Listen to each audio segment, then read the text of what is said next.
we're still looking at principles of structure. We've looked so far at repetition. Again, not too difficult to recognize. So similarity, which is another form of repetition. Perhaps the best example is John chapter 10, speaking of Christ as the Good Shepherd. We read in those verses that he giveth his life. I lay down my life. I lay it down. I lay down my life. And so it's just repeating the same thing, just different words. So that's what we mean by similarity. There's comparison, pretty obvious. Psalm 1:3, he shall be like a tree planted by the rivers of water. So you have comparisons. General to particulars, all through the Word of God. A general statement is made, and then there are many particulars about that statement, which certainly gives us the details. Genesis 1:1, in the beginning God created the heaven and the earth. That's a general statement. Everything that follows in that chapter is the particulars of that statement. We've looked at cause to effect. And we saw this last week. You need to look for so, for, F-O-R, because. If because is at the beginning of a sentence, then it's cause to effect. If it's in the middle of a sentence, it's effect to cause. Look for the word wherefore, the word that.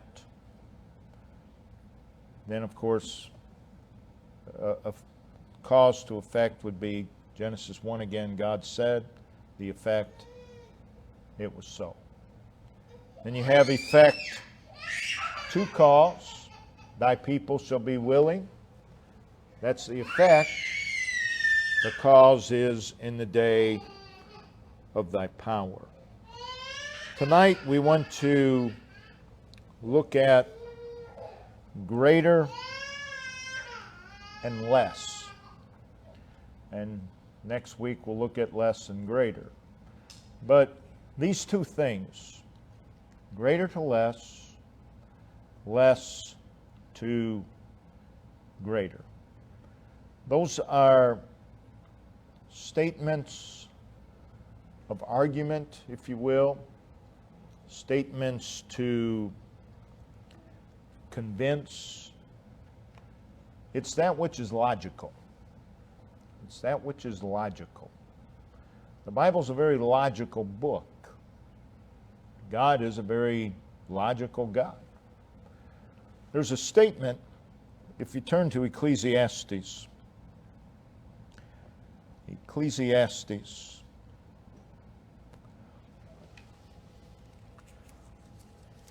chapter 11. Now, this isn't what the verse is teaching, but what's said here is a logical statement. Doesn't even need to be said. It's so logical. If the clouds, verse 3, if the clouds be full of rain, they empty themselves upon the earth. Okay, then notice what it says. And if the tree fall toward the south or toward the north, in the place where the tree falleth, there it shall be. That makes sense. That's a very logical statement. And the Bible's full of logical statements. The problem is that a lot of people have been given over to a reprobate mind and they don't know the first thing about logic. Logical statements. statements. And that's what greater to less and less to greater are. They are logical statements based upon a previous statement. So these statements simply make a logical argument, a logical case, a logical point or conclusion. If you were to take a debate class, you would learn the art of, or the skill of using greater to less, less to greater. Again, lawyers would use it all the time. Philosophers used it all the time. They are simply statements of logic. The purpose of the statement is to be more convincing, to give more force to a proposition or an idea. These statements would provide a greater reason for a proposition or idea or conclusion. It's interesting to ask people sometimes, well, how did you get to that conclusion? Because they didn't get there logically. So how did you go from there to here? And people do it all the time. They make quite a leap from one thing to another. The Bible doesn't do that. The Bible's a very logical book. So these are statements that draw conclusions, make the conclusions more certain. So it's an argument that's based on a stronger argument.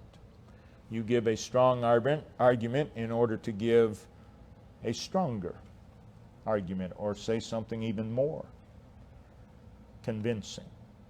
So these statements are also logical assumptions. They're logical assumptions. It's a logical assumption. Someone says, and you perhaps you saw them climb a mountain. I believe you can assume from that fact that person climbed that mountain. I can assume they can walk up a hill. Based on that fact, I can assume that. If I ask Brother Dave, can I borrow your brand new car? And he says, sure, Brother Dean, go ahead and take it. A week later, I need a screwdriver.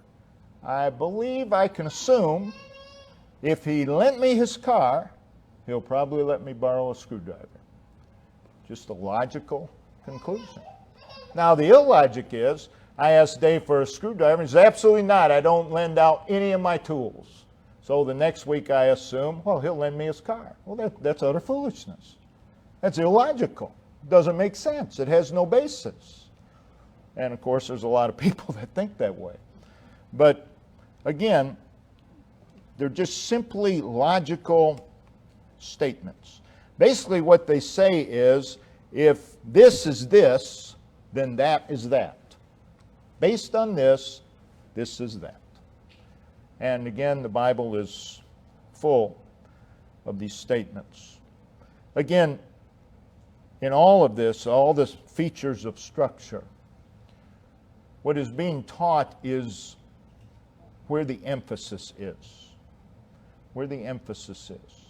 And when you go from the greater to the less, the emphasis is upon the less.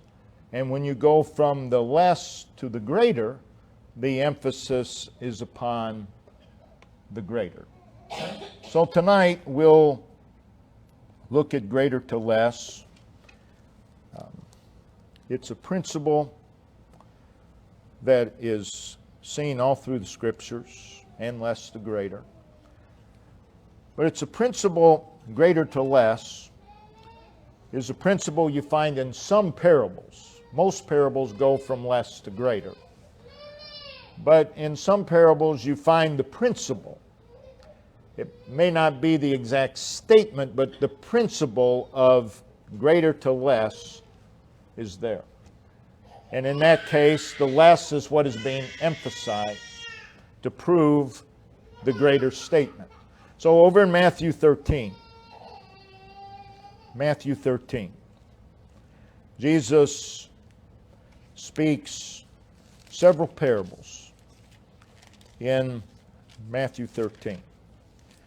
In verse 24, another parable put he forth unto them, saying, the kingdom of heaven, okay, that's the greater, the kingdom of heaven, is likened unto a man. Now, the kingdom of heaven is greater than a man. So the principle here is he's going from the greater to the less, to emphasize the less. What are the subject of these parables? The kingdom of heaven.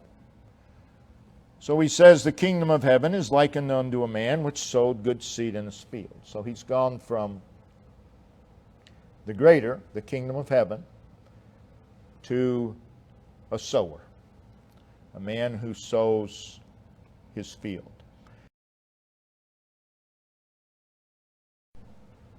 Of greater to less. No one used it more than Christ. Christ so many times used this structure from greater to less, from less to greater. What does that prove about the mind of Christ? It proves he had a very logical mind, because that's the purpose of these statements. They are logical statements. They are logical assumptions. They are logical conclusions based upon a fact. Based upon a fact. You can't just make up facts.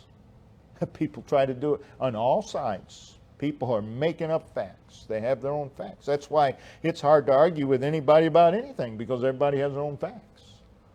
And the truth be known, they probably none of them have any facts. But in Matthew chapter 10, verse 24 and 25. Jesus is speaking.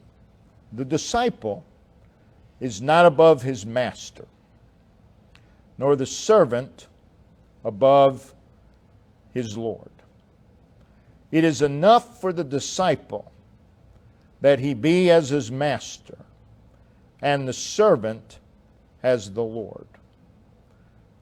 If they have called the master of the house Beelzebub. Okay, so that would be the greater part of the statement. How much more? When you see those three words, or much more, not all the time, but many times, that is indicative of he has gone from the greater to the less. So, the master is above his disciple. The Lord is above his servant. That's the great statement.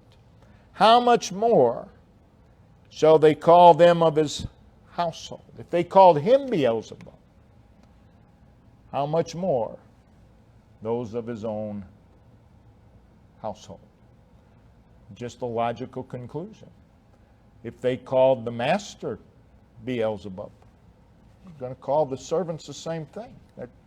You can make that assumption.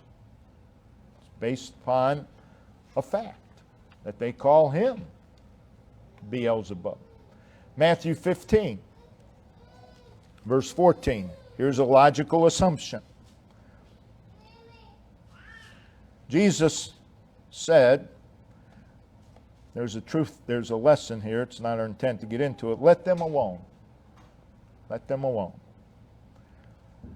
But here's what we want to see. They be blind leaders of the blind. That's a statement.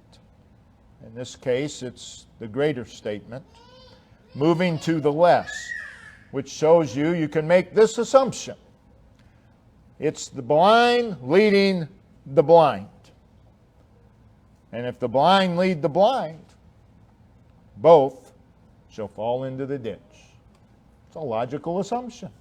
That's a logical conclusion based upon if the blind lead the blind. You don't be surprised It amazes me how many people are surprised when something happens. What do you expect to happen? You do such and such, this is going to happen. You throw a rock at that window, guess what? Don't be shocked when it breaks. Don't be surprised. You throw rocks at your car, don't be surprised when you have dents in it. Well, I would have never thought that would have happened. It's a basic assumption. You do this, this is going to happen. And this is what Jesus is saying. If the blind lead the blind, don't be surprised when they both fall into the ditch. It's, again, the argument of greater to less. John 5. John chapter 5. Verse 43.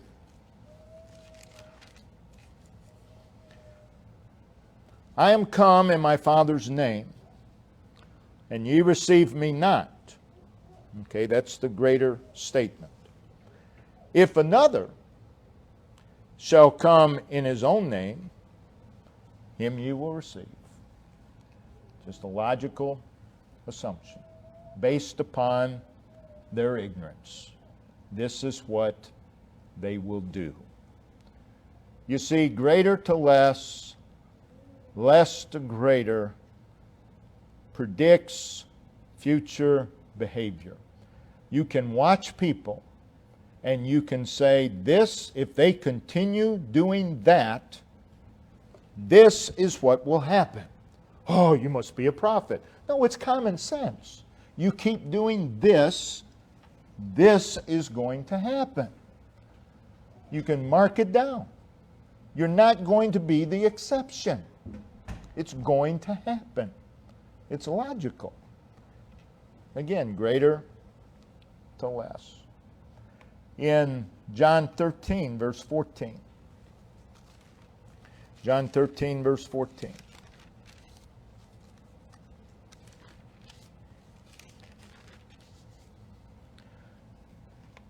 If I, and again, this is another way to identify greater to less statements many times, not all the time, of course, because if can mean different things, but is the word if. When you see that, many times it's a greater to less statement. If I, then your Lord and Master, have washed your feet.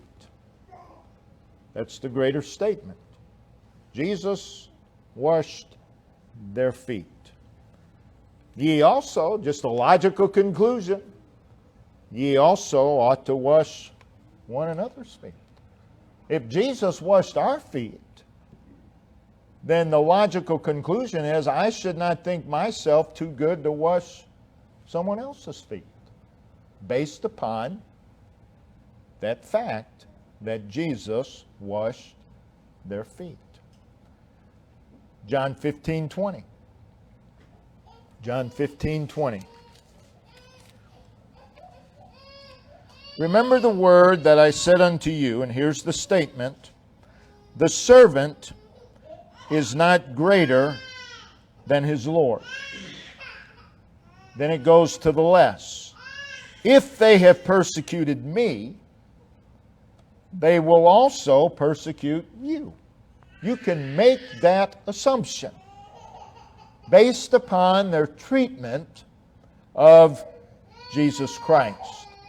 If they have kept my saying, that's the greater, they will keep yours also. Logical conclusion. Notice in Romans chapter 5. Romans chapter 5. Verses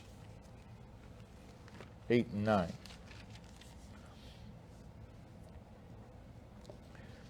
But God commendeth his love toward us, and that while we were yet sinners, Christ died for us. So the greater statement is God's love for us as sinners.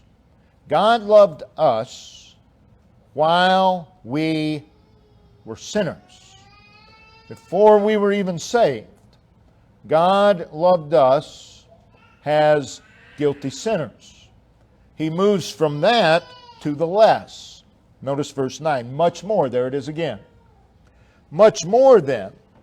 That is, since that is true, God loved us as guilty sinners, then we can assume this is true as well. Much more then, being now justified by His blood, we shall be saved from wrath through Him. We're now in a better condition than when He loved us in our worst condition. And if He loved us in our worst condition, then we can assume, logically, that He will not forsake us in our better condition. So He moves from the greater to the less. Romans 5:10. For if when we were enemies, we were reconciled to God by the death of His Son. We were the enemies of God, and He reconciled us. We did not reconcile ourselves. He reconciled us by the death of His Son. Well, He moves on from that, again, there it is again, much more.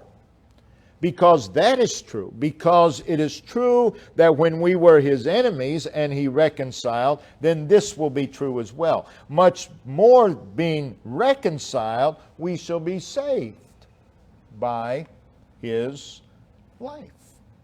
Logical conclusions based upon a simple fact. God loved me, God reconciled me while I was His enemy.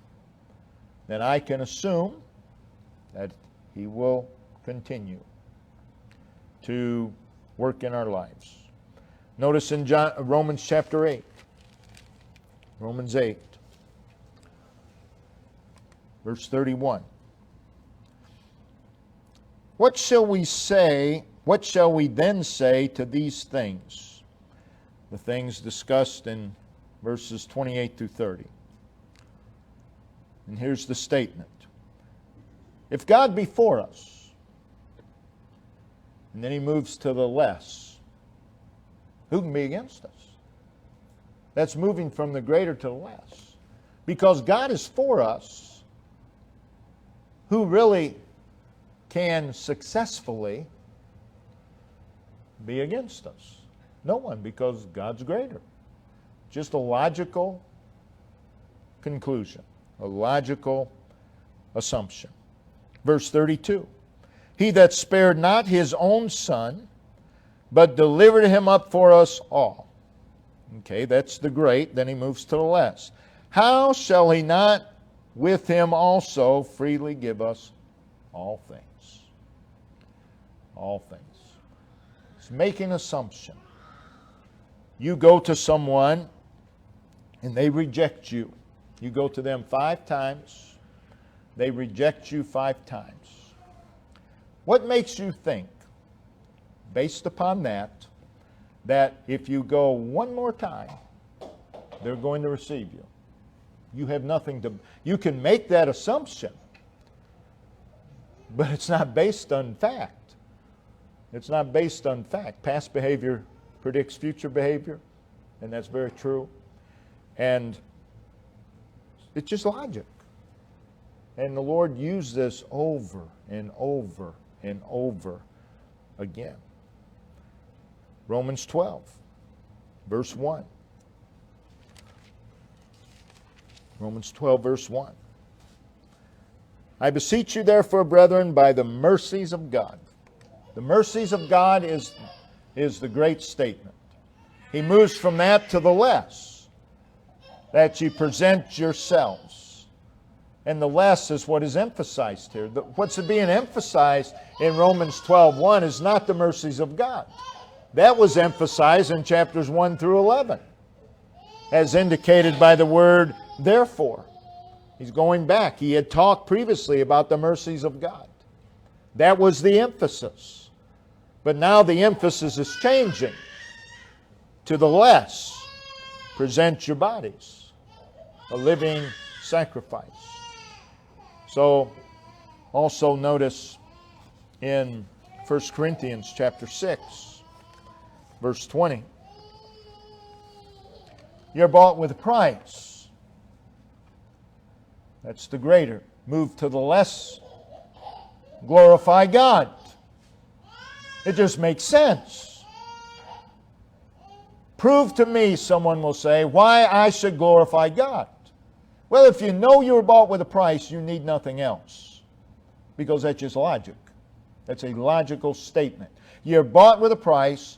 Glorify God in your body and in your spirit. And again, the less is the emphasis.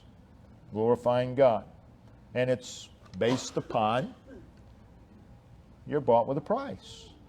That's its basis. Notice in 2 Corinthians 11, verses 14 and 15.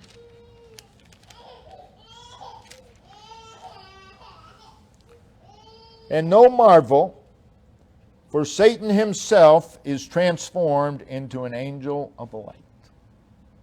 That's the great statement.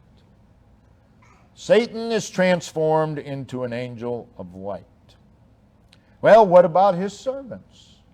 Well, based upon that fact, that Satan is transformed into an angel of light, he moves to the less. Therefore, it is no great thing, that is, do not be surprised, based upon who Satan is and his servants are serving him, if his ministers also be transformed as the ministers of righteousness. It's a logical conclusion. If Satan is such and such, then his followers are such and such. You know, there's a lot of people today. They follow a person, or whatever. It could be an idea, it could be anything. And then somewhere along the line, they'll say, I follow that person, but I don't want to be identified with them. Well, the fact that you follow them, you are identified. It's just common sense. That's logic. And just so it is here. Satan is this way, therefore you can assume that his followers are the same. Like and like. Galatians 5, verse 25. If we live in the Spirit, that's the greater, move to the less, let us walk in the Spirit. If someone says, I live in the Spirit, then we can assume that they walk in the Spirit. And if they do not walk in the Spirit, we can assume, logically, that they are not in the Spirit. Then lastly, 1 John 4, verse 11. If God so loved us, that's the great, moves to the less. We ought also to love one another. If God so loved us, we ought. When you see those words, we ought, that's the less based upon the greater. God does such and such, therefore we ought. Let's move from the great to the less. So the greater assumes the less. It assumes the less. Based upon the greater. Again, if someone can climb a mountain, you know in your mind they can walk up a slight hill. You watch someone climb a mountain and they say to you, I can walk up that incline. You say, I don't believe it. What do you base that on? You just saw them climb a mountain. You can safely assume they can walk up a slight incline. Now, if someone says that you see them, they can't walk up an incline, and you say, oh, I bet they can climb a mountain. No. That doesn't make sense. That makes no sense whatsoever. But that's the way a lot of people think. But the Bible isn't that way. The Bible is very, very logical, which tells us that God is a logical mind. I had someone tell me once, I don't need your logic, I don't think logically. Wow. That's quite a statement. It was honest, but quite a statement. If you don't think logically, you don't think right. You have to think based upon fact and draw a logical conclusion. That's why with a lot of doctrines, false doctrines, there's some good men that believe error. And the reason being, they could be blinded, of course, but a lot of times they haven't thought this thing through. They haven't gone from this point to this point. They've gone from this point to this point, or maybe to this point, but they haven't carried it all the way through. And it makes no sense. So we see these statements all through the Scriptures, which teach us, think logically. When you study the Bible, realize, again, it's not some mysterious book. It's a very logical book. You know, people will say, I like mathematics because mathematics don't lie. Well, that's true. Numbers don't lie. That's true with facts also. It's a simple fact, and just follow it through logically. And that's what the Bible does. And we thank the Lord for that because, again, that makes things very plain. Brother Ben, if you'll come and lead us in singing.